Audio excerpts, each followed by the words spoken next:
पिस्म है बुर्जों वाले आसमान की और वादा किए हुए दिन की और हाजिर होने वाले की और जिसके पास हाजिर हुआ जाए।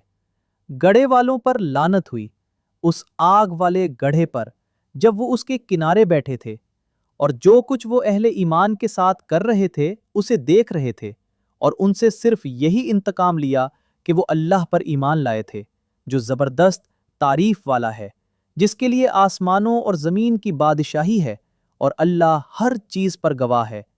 बेशक जिन लोगों ने मोमिन मर्दों और मोमिन औरतों को सताया फिर तौबा ना की, उनके लिए जहन्नुम का अजाब है और जलने का अजाब है।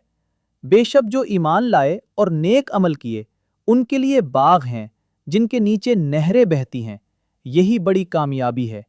बेशक तुम्हारे रब की पकड़ बहुत सख्त है, वही पहली बार पैदा करता है और दोबारा पैदा करेगा, और वो बख्शने वाला मोहब्बत करने वाला है, अर्श वाला, बुजुर्गी वाला, जो चाहे कर गुजरने वाला है।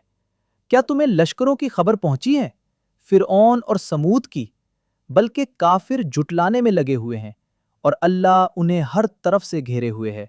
बल्कि ये बड़ी शान वाला कुरान है, लोहे महफूज में दर्ज है।